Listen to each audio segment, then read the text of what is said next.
Dios les bendiga. En este día le damos gracias a Dios porque nos da el privilegio de venir y presentar este tema tan importante. Cristo descrito por el apóstol Pablo, parte 2, en Hogares con Visión. Pues vamos a orar para iniciar y dándole gracias a Dios. En el nombre de Jesús te bendecimos, Padre, y te damos gracias por esta bendición, este privilegio, Padre, que nos permites poder tener esta enseñanza e impartir, Padre. Yo te ruego por cada uno de los líderes, de cada célula, de los que van a compartir, Señor, que estés, Señor, tú revelándoles por tu Espíritu Santo lo que hayan de hablar, lo que hayan de decir, Padre Santo, para que haya el crecimiento y la edificación en el cuerpo de Cristo, como tú nos lo mandas. Te lo pedimos todo en el nombre de Cristo Jesús. Amén. Bien, así entonces iniciamos con lo que es el rompehielo. La vida cristiana requiere de un fundamento firme para que nuestra fe no sea quebrantada cuando venga la prueba. ¿Quién no ha pasado por pruebas? De alguna manera todos hemos pasado por pruebas, aún los que no tienen a Cristo, pero no lo ven como prueba. Pero la prueba que ahora nosotros presentamos cuando estamos en Cristo, Dios nos la permite para poder crecer.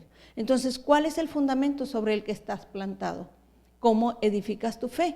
Estas preguntas te relacionan sobre que el fundamento firme que debemos poner en nuestra vida es Cristo, la piedra angular, la piedra, la roca.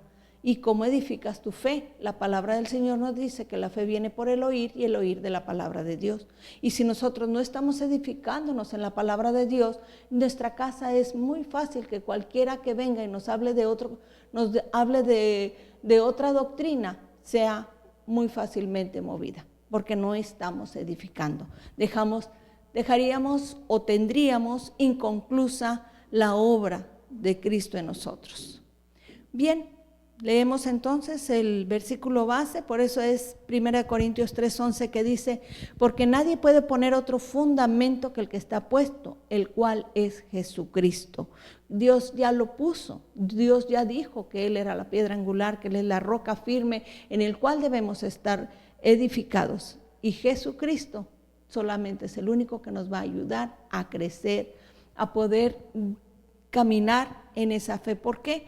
Porque al venir a Jesucristo Él nos da de su Espíritu Santo, y el Espíritu Santo es el que nos va a enseñar y nos va a revelar las Escrituras para cómo poder nosotros ser instruidos de acuerdo a su voluntad, porque si no tuviéramos entonces el Espíritu Santo, la letra va a matar. Podemos tener todo el conocimiento de la letra, pero si el Espíritu Santo no está en nosotros, no tendremos esa revelación.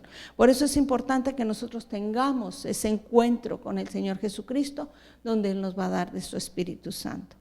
Bien, en Profundiza dice en la primera parte de este estudio, meditamos acerca de la manera como fue llamado el apóstol Pablo por el mismo Jesús, quien se le presentó ya resucitado y quien le dio el mandato de seguirlo. Y meditando un poco en lo que sucedió posteriormente, Dios le dio instrucciones a Ananías, un siervo suyo, para que orara por Pablo, porque era un instrumento escogido. Entonces en Hechos 9:15 al 17, Dios le dice a Ananías, el Señor dijo, ve, porque instrumento escogido me es para llevar mi nombre en presencia de los gentiles, de reyes y de los hijos de Israel, porque yo le mostraré cuánto le es necesario padecer por mi nombre. Fue entonces Ananías y entró en la casa, y poniendo sobre él las manos, dijo, hermano Saulo, el Señor Jesús, que se te apareció en el camino por donde venías, me ha enviado para que recibas la vista y seas lleno del Espíritu Santo. Hechos 9:15 al 17. Entendemos como Ananías, como todo ser humano, tenía temor porque escuchaba que Saulo era un perseguidor de la iglesia y él tenía temor de ir y imponer las manos. Por eso era la orden del Dios mismo hablándole a él, Jesús mismo hablándole a Ananías que fuera a imponer las manos para que recibiera la vista, porque le había dicho que era un instrumento escogido que él iba a usar. Y donde dice, Pablo conocía la ley y había estudiado a los pies de Gamaliel, un erudito de las Escrituras. También fue Pablo un hombre celoso de las tradiciones de sus padres. Y todo esto nos habla en Hechos 22:3, cuando dice, yo de cierto soy judío, nacido en Tarso de Cilicia, pero criado en esta ciudad, instruido a los pies de Gamaliel estrictamente, conforme a la ley de nuestros padres, celoso de Dios, como hoy lo sois todos vosotros. Y aquí Pablo no era una persona que no conocía la palabra, era una persona instruida, era una persona que tenía conocimiento de Dios, pero lo tenía el conocimiento en la ley, no lo tenía el conocimiento en el Espíritu. Entonces, ahora él reconocía, porque ya estaba en Hechos 22:3, aquí ya estaba platicando su testimonio. Entonces él reconocía la necesidad de que cuando Cristo vino a él, pudo entender que todo lo que él aprendió fue necesario, todo lo que él aprendió de la ley, de ser celoso de su religión, todo fue necesario, pero le faltaba una cosa, el encuentro con Jesús, que fue después que él lo tuvo. Y cuando todos podemos comprender el gran conocimiento que este apóstol tenía acerca de la ley escrita en el Antiguo Testamento y cómo a través de ese encuentro que tuvo con Cristo pudo recibir la revelación de la gracia de nuestro Señor Jesucristo, porque por el Espíritu Santo que le fue dado después de que Ananías oró por él.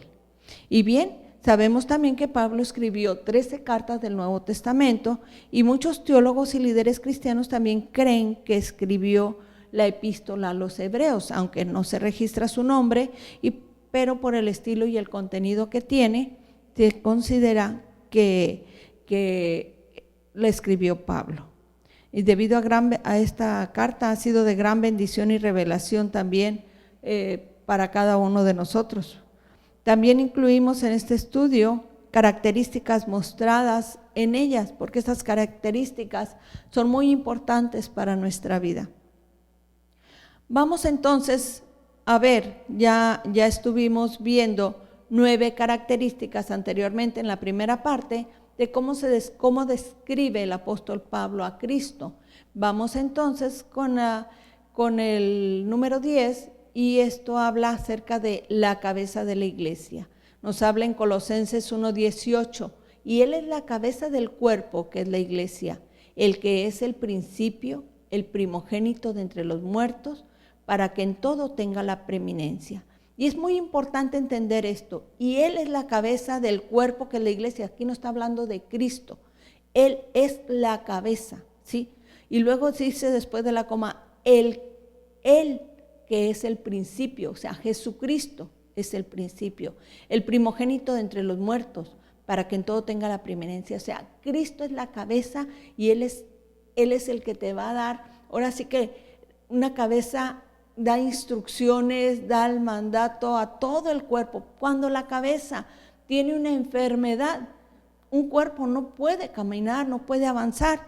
Y me llama mucho la atención que en varias de sus cartas Pablo utiliza lo que es la figura de la cabeza y del cuerpo para ilustrarnos la unidad que Cristo quiere tener con su iglesia. Y viene por una iglesia limpia, sin mancha, sin arruga. Por eso nos está preparando aquí en la tierra por medio del sacrificio que Él hizo en la cruz para nosotros, para salvarnos. Y vemos en Efesios 1:22 y 23, dice, y sometió todas las cosas bajo sus pies y lo dio por cabeza sobre todas las cosas a la iglesia, la cual es su cuerpo, la plenitud de aquel que todo lo llena en todo. Entonces Dios mismo sometió todas las cosas bajo sus pies. Recordamos que todo era creación de Dios, pero estaba perdida por causa del pecado de un hombre. Pero asimismo Jesucristo vino a pagar ese precio para rescatar a todos y cada uno de los que ahora estamos escuchando este tema, esta enseñanza acerca de saber que nosotros como iglesia tenemos que estar bien coordinados y en acuerdos con la cabeza que es Cristo. Y dice, la cual es su cuerpo. La iglesia es el cuerpo de Cristo. Tengamos esto entendido, la plenitud de aquel que todo lo llena en todo. Entonces, si la cabeza manda una promesa al cuerpo, el cuerpo se debe de obedecer, debe de entender, debe de someterse a él, porque entonces va a crecer, ¿sí?, coordinado de acuerdo a la voluntad de Dios. En Efesios 4:15 al 16 dice, sino que siguiendo la verdad en amor, crezcamos en todo, en aquel que es la cabeza, vuelve a repetir, esto es Cristo, de quien todo el cuerpo, bien concertado y unido entre sí por todas las coyunturas, que se ayudan mutuamente, según la actividad propia de cada miembro, recibe su crecimiento para ir edificándose en amor. Fíjense, la boca es para comer, ¿sí? Bueno, está en la cabeza, pero la mano le va a ayudar a que coma la boca para que el cuerpo pueda estar nutrido, ¿sí? Entonces, la función de la boca no la puede hacer la mano. La función de las manos es difícil que la haga los pies, aunque se han visto muchas cosas de personas minusválidas, ¿verdad?, en que se han ayudado. De alguna manera el cuerpo es útil, ¿sí? Es útil, pero es necesario poder alimentarlo, poder estar ayudándonos unos a otros, como dice que el cuerpo bien concertado y unido entre sí por todas las coyunturas, pues ya cortando una mano, pues el brazo de la coyuntura en el cuerpo, pues entonces la mano ya no tiene utilidad en el cuerpo. Cada uno debemos de realizar, de hacer lo que es propio de cada miembro. Continuamos entonces con el punto número 11, el Señor que viene. Y viene aquí la cita 1 Tesalonicenses 4:16, porque el Señor mismo, con voz de mando, con voz de arcángel y con trompeta de Dios, descenderá del cielo, y los muertos en Cristo resucitarán primero. Y esto es tan importante que entendamos que el Señor viene, y nosotros cada día en nuestra vida cristiana tenemos que estarnos preparando. Mucha gente dice, no, pues es que hace muchos años que desde cuándo están diciendo que Cristo viene y nunca vino. Pues todas las cosas que están pasando hoy están enfatizando a que Cristo ya no tarda. En Mateo 24 nos habla ahí de muchas evidencias, por si quieres luego checar. Bien, pero lo más importante es entender, nuestra vida no está segura, en cualquier momento podamos partir, pero para eso tú tienes que estar siempre preparado. Sí, que el Señor viene, puede ser que hoy ya no es, que hoy partas con el Señor, puede ser que mañana, pero mientras tanto en último momento no te puedes preparar. Tienes que estar cada día preparándote de que el Señor pueda venir ese día. Entonces, porque Él vendrá con voz de arcángel, con trompeta de Dios descenderá del cielo y los muertos en Cristo resucitarán primero. O sea, tenemos que saber que un día vamos a partir de esta tierra. Entonces vemos que en el punto 11, hoy más que nunca dice que en estos tiempos difíciles estamos viviendo, debemos de permanecer en las palabras que Pablo nos está diciendo. En 1 Corintios 16:22 nos enseña: el que no amare al Señor Jesucristo sea anatema, el Señor viene. Y en esa escritura hay un entre paréntesis que dice Maranata. Maranata, o sea, el Señor viene, no hay duda. No te confíes en que mañana busco al Señor, mañana hago mi decisión, mañana voy a ver qué pasa. Mientras estoy enfocada en esto es más importante. Entonces a lo que tú le das más la importancia es lo que te va a venir arrastrando o te va a edificar. Y en Filipenses 4:5 dice: vuestra gentileza sea conocida de todos los hombres, el Señor está cerca, ¿sí? El Señor está cerca. Tú no te estés pensando que faltan todavía evidencias, que aún la tecnología está avanzando más, pero que hay guerras, rumores de guerras, el amor se está enfriando. Tú no te estés confiando en eso, la salvación es personal. El Señor viene, prepárate. Muy bien. Continuamos entonces con el número 12, el bienaventurado y soberano. Aquí en esta cita vemos 1 Timoteo 6:15. Dice: la cual a su tiempo mostrará el bienaventurado y solo soberano, Rey de reyes y Señor de señores. Qué impactante cuando yo vi bienaventurado. Nunca hubiera pensado que al mismo Cristo fuera bienaventurado, pero dice que de lo que hay en el corazón, de lo que hay en el corazón habla la boca, ¿verdad? Y me di a la tarea de investigar. Y sí, bienaventurado, Pablo dice en sus cartas nos da la revelación de que Cristo es el bienaventurado por el gozo que manifestó en su entrega voluntaria en la cruz.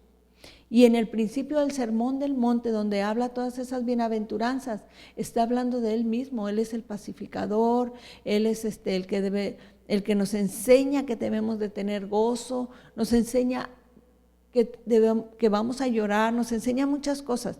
En todo nos dice bienaventurados. ¿Por qué? Porque Él ya iba a estar pasando por eso. Entonces Él sabía lo que es bienaventurado, era tener el gozo y saber de lo que iba a alcanzar. Pablo, el ejemplo también, estuvo en cárcel, pero en la carta a Filipenses la escribió en una cárcel y ahí decía, regocijaos, otra vez digo, regocijaos. Siempre que el gozo del Señor deba estar delante. Y también para esto me impacta que en el Salmo 72:17 ya estaba la profecía. Dice, será su nombre para siempre, se perpetuará su nombre mientras dure el sol, benditas serán en él todas las naciones, lo llamarán bienaventurado. Y sí, aquí está hablando de Cristo, ¿sí? Que Él, su nombre sería perpetuo mientras durara el sol, imagínense. Entonces, benditas serán en Él todas las naciones. Todo aquel que en Él crea es bendecido, es bienaventurado, pero tenemos que conocer acerca de sobre dónde estamos edificándonos. Vuelvo una vez más a confirmarles. Recuerden, Él es el bienaventurado y el solo soberano, Rey de reyes y Señor de señores, y el que nos va a ayudar y nos va a guiar y nos va a encaminar, el que no nos ha dejado huérfanos porque nos ha dejado un consolador, está con nosotros. Continuamos entonces con el punto número 13, el juez de todos los hombres. En 2 de Timoteo 4:1 dice, te encarezco delante de Dios y del Señor Jesucristo, que juzgará a los vivos y a los muertos en su manifestación y en su reino. Tenemos que tener entendido que sí vamos a comparecer delante del tribunal de Cristo y que Cristo será nuestro juez. Ahorita es nuestro abogado, ahorita está intercediendo por nosotros delante del Padre. Y Pablo enseña y exhorta en sus escritos que no solo de la obra redentora de nuestro Señor Jesucristo en la cruz, donde nos reconcilió con Dios y fuimos justificados, también nos muestra que después de todo compareceremos en el tribunal de Cristo, donde Él será el juez quien juzgará a todos los hombres sin excepción alguna. Todos vamos a llegar un día a estar delante de su presencia. Y en Romanos 14:10 nos dice, pero tú, ¿por qué juzgas a tu hermano? O tú también, ¿por qué menosprecias a tu hermano? Porque todos compareceremos ante el tribunal de Cristo. Aquí no hay más grande ni más chico. Aquí todos tenemos que amarnos unos a otros y no juzgarnos unos a otros, porque el único que va a ser juez es Jesucristo mismo. Vemos entonces en el número 14, el punto 14, el Redentor. En Tito 2:14 dice, quien se dio a sí mismo por nosotros para redimirnos de toda iniquidad y purificar para sí un pueblo propio, celoso de buenas obras. Entonces, aquí sí, Cristo fue el que dio el pago. Él pagó toda la redención por nosotros, toda iniquidad, todo pecado fue quitado, fue crucificado en la cruz del Calvario. Entonces ahí ya están nuestros pecados, ahí ya están crucificados. ¿Y para qué? Para purificarnos, para purificar un pueblo propio, celoso de buenas obras. ¿Por qué? Porque nadie podía por las buenas obras poder alcanzar la salvación, pero por medio del sacrificio de Jesucristo tenemos entrada libre para entrar al Padre. Dice Cristo como nuestro Redentor, que esta es la necesidad de toda la humanidad. Todos necesitamos un Redentor. Este es el mensaje central que Pablo enseña en todas sus cartas, la obra redentora de Cristo. y es la salvación. Todos necesitamos ser liberados de la esclavitud del pecado y recibir la redención que es por gracia de Dios. Y ya no hay necesidad de hacer más sacrificios por los pecados. Ya no hay necesidad porque Cristo pagó por ellos. Vemos en Romanos 6:23, dice, porque la paga del pecado es muerte, mas la dádiva de Dios es vida eterna en Cristo Jesús, Señor nuestro. Entonces Cristo ya dio el pago por cada uno de nuestros pecados. No queda más que ir a la cruz, más que reconocer que Cristo ya pagó, que nosotros mismos podamos perdonarnos a nosotros mismos, aceptar el perdón de Jesucristo, recibir que por medio de la sangre de Jesucristo somos lavados, somos aceptos en el amado Jesucristo, y solo por la sangre y el sacrificio de Jesucristo en la cruz del Calvario. En 1 de Pedro 3:18 dice, porque también Cristo padeció una sola vez por los pecados, el justo por los injustos, para llevarnos a Dios, siendo la verdad muerto en la carne, pero vivificado en el Espíritu. Era necesario que muriera en la carne, sí, pero lo más importante es que Él resucitó en espíritu y en verdad. Resucitó para estar a la diestra del Padre intercediendo por nosotros. Comentaba con alguien, no hay pecado chico ni pecado grande, o sea, todo es pecado delante de Dios. Todo es pecado y el pecado nos separa delante de la presencia de Dios. Por eso es necesario confesar nuestros pecados. No hay que un pecado chico o un pecado grande. Tenemos que entender que el pecado nos separa de Dios. Por eso era necesario el sacrificio de Jesucristo. Por eso era necesario que viniera un redentor para podernos acercar a Dios el Padre. Continúa entonces el número 15. El punto 15 dice, el autor de nuestra salvación. En Hebreos 2:10, porque convenía a aquel por cuya causa son todas las cosas y por quien todas las cosas subsisten, que habiendo de llevar muchos hijos a la gloria, perfeccionase por aflicciones al autor de la salvación de ellos. ¿Sí? Aquí no se le ocurrió a nadie más que a Dios mismo, que es el autor de nuestra salvación. Él así lo planeó, ¿sí? Él convenía para todos, ¿sí?, que alguien tuviera que pagar. Y convenía que fuera alguien que cumpliera la ley, ¿sí?, pero con la gracia. Y este fue Jesucristo. Entonces, habiendo de llevar muchos hijos a la gloria, dice, perfeccionase por aflicciones el autor de la salvación de ellos. Jesucristo vino en carne, padeció en carne, porque él siendo hijo de Dios no estimó el ser igual a Dios. No estimó el ser igual a Dios como cosa que aferrarse y decir, yo soy el hijo de Dios, no. Sino que él mismo se humilló para hacerse semejante a los hombres, para vivir una vida semejante al hombre, para poder pagar por todas esas aflicciones y decir, ya está pagado, ya está, yo ya pagué el precio. Y sí es posible vivir una vida en la carne, pero con la ayuda de Dios, una vida santificada en la carne con la ayuda de Dios. Solos es imposible. Entonces Dios lo planeó así, fue idea de Dios, y eso nos enseña desde el Antiguo Testamento. Dios mismo que nos creó, es nuestro hacedor, es nuestro formador. Así es que intencionalmente y pacientemente Él hizo los preparativos y proveyó a Cristo, el Cordero para el sacrificio. Lo vemos en Juan 3:16, dice, porque de tal manera amó Dios al mundo, cuánto no nos ama el Señor, que tuvo toda la paciencia para llegado el momento presentar a Cristo. Dice, de tal manera amó Dios al mundo que ha dado a su Hijo unigénito, para que todo aquel que en él cree no se pierda, mas tenga vida eterna.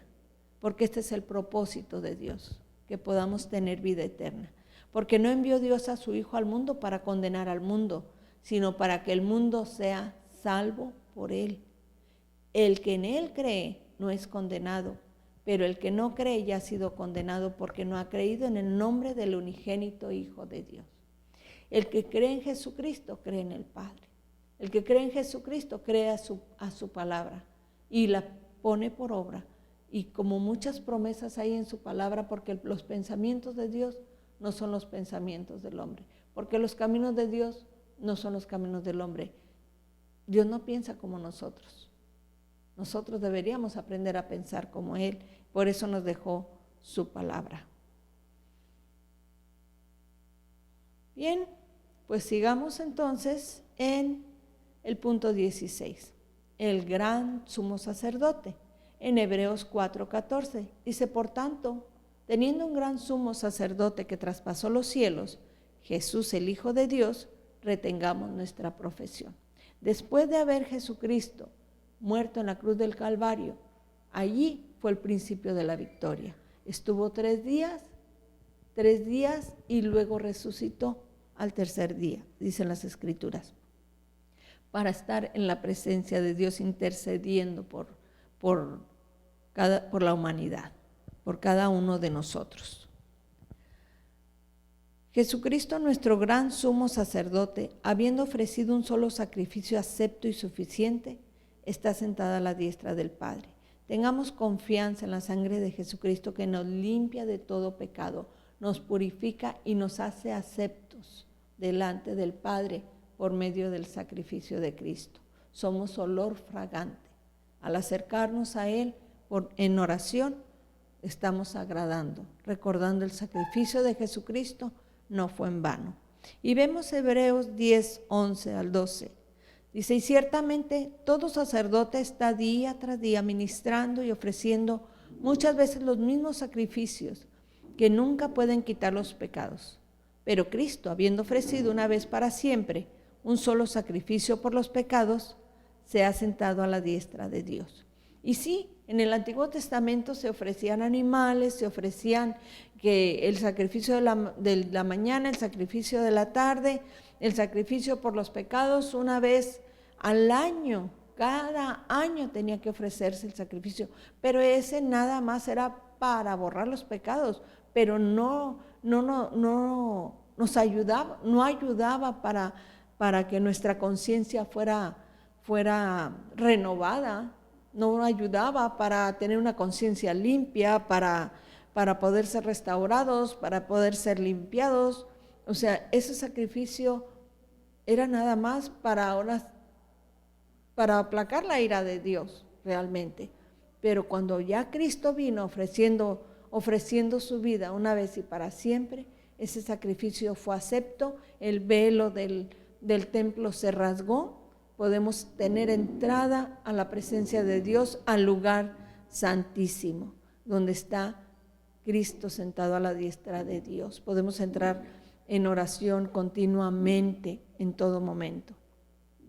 En Hebreos 10:19-23, ahí nos dice: así que, hermanos, teniendo libertad para entrar en el lugar santísimo por la sangre de Jesucristo, por el camino nuevo y vivo que Él nos abrió a través del velo, esto es, de su carne, y teniendo un gran sacerdote sobre la casa de Dios, acerquémonos con corazón sincero, en plena certidumbre de fe, purificados los corazones de mala conciencia y lavados los cuerpos con agua pura. Mantengamos firmes sin fluctuar la profesión de nuestra esperanza, porque fiel es el que prometió. La humanidad hay mucha incredulidad. Hay mucha incredulidad porque no creen que como en alguna ocasión me dijeron, por una simple oración ya eres perdonada. Sí, porque lo haces por fe y es necesario que puedas ser edificado en la fe y le vas a creer a Dios en fe, creyendo lo que la obra de Jesucristo fue hecha para limpiarnos, lavarnos, restaurarnos y presentarnos delante de Dios aprobados. Bien, vemos entonces el punto número 17, el autor y consumador de la fe, el último número de esta parte número 2, Hebreos 12:2. Dice: puestos los ojos en Jesús, el autor y consumador de la fe, el cual por el gozo puesto delante de él sufrió la cruz, menospreciando el oprobio, y se sentó a la diestra del trono de Dios. Qué gran victoria y qué gran bendición. Aquí vemos entonces que dice que es el autor y consumador de la fe. Y qué importante el entender, que podamos entender que estando en esta condición humana, Jesús se hizo semejante a los hombres, pero Él nunca pecó. Él participó de carne y sangre, dice que para destruir por medio de la muerte al que tenía el poder de la muerte. Menospreció la deshonra cuando dice que por el gozo puesto delante de Él sufrió la cruz. Dice, menospreció la deshonra y la vergüenza que habría de padecer en la cruz del Calvario y se mantuvo firme hasta acabar su obra diciendo, consumado es. Y vemos en Hebreos 2:14, dice, así que por cuanto los hijos participaron de carne y sangre, Él también participó de lo mismo, para destruir por medio de la muerte al que tenía el imperio de la muerte, y esto es al diablo. El diablo ya fue destruido, no tiene parte ni suerte en la vida de los cristianos. Juan 19:30 dice, y cuando Jesús hubo tomado el vinagre, dijo, consumado es, y habiendo inclinado la cabeza, entregó el espíritu. Entonces cuando Jesús hubo tomado el vinagre, dijo, consumado es, y esto lo hizo en la cruz del Calvario. Ya está hecho, y entregó el espíritu. Tenemos entonces esta gran bendición también, el autor y consumador de la fe. Él lo hizo, así le pareció, y Cristo acabó su obra. Lo hizo para que nosotros pudiéramos creer en fe. Me impacta y puedo recordar del Antiguo Testamento cuando en el tiempo que los israelitas estaban muriendo por serpientes, por una plaga de serpientes por causa de que ellos se quejaban. Entonces Dios le dice a Moisés, levanta, hazte una serpiente de bronce y levántala, y todo el que mirara a él será sano. Entonces, esta misma manera, Dios mismo levantó a Jesucristo para que todos los que lo miráramos fuéramos salvos por la fe. Y es aquí donde nos habla la palabra que sin fe es imposible agradar a Dios. Bueno, pues vemos entonces el fin, llegamos al cierre. Dice, todas y cada una de estas descripciones de Pablo a la persona de nuestro Señor Jesucristo nos alienta a crecer en la comunión unos con otros, sabiendo que Él es la cabeza del cuerpo, que es la iglesia. Él viene pronto como soberano Señor de señores, con toda autoridad por sus hijos redimidos y por todo aquel que le recibió como Salvador. Sabiendo que Cristo está a la diestra del Padre intercediendo por nosotros, debemos permanecer con fe en Dios Padre, firmes en Jesucristo y con convicción en el poder del Espíritu Santo. Avivemos nuestros corazones para conocer a Cristo y que podamos describir quién es Cristo para mí. ¿Cómo puedo conocer al Dios que me amó y se entregó por mí? Yo les quiero dejar una cita en Romanos 8:28 al 39, que la puedan meditar, ¿sí? Y ahí vas a poder entender que todo Cristo lo hizo por nosotros, ¿sí? Entonces, todos estos escritos de Pablo, en su perspectiva, en su experiencia, en su forma de todo, nos enseña a caminar una vida cristiana en fe, creyéndole que todas las cosas se van a cumplir. Vemos en ellas muchos milagros que Dios hizo en la vida de Pablo y a través de la vida de Pablo. Así también el mismo Dios de Pablo, el mismo Jesús en el que creyó Pablo, también es el mismo Jesús el que está activo ahora y el que es fiel para completar su obra. Bien, pues les invito a que hagamos una oración y que el Señor esté con cada uno de nosotros en este tiempo de la enseñanza.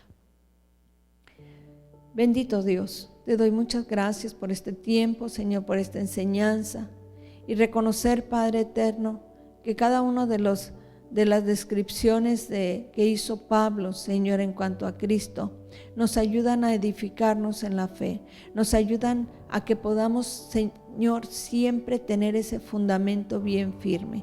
Ayúdanos a recordar, Señor, que tú estás, Señor, en control de todas las cosas, que tú, Señor, vienes pronto, que tú, Señor, eres el juez, que tú, Señor, estás guiándonos, Padre, que has puesto tu Espíritu Santo en nosotros, que no estamos solas, Padre Santo, no estamos solos, Señor, estamos, Señor, creyendo en ti, que tú intercedes a la diestra del Padre. Ayúdanos, Señor, a que podamos crecer en fe y que podamos esperar, Señor, cada día en tus promesas, Señor, edificándonos en la fe, en la palabra tuya, mi Dios. Te pedimos todo en el nombre de Cristo Jesús, que tu presencia sea obrando en la vida de cada uno de los líderes, de los que van a impartir esta enseñanza, Señor, que sea tu Espíritu Santo bendiciendo sus vidas y usándoles en el nombre de Jesús. Gracias, Padre. Amén. Dios les bendiga. Bendiciones.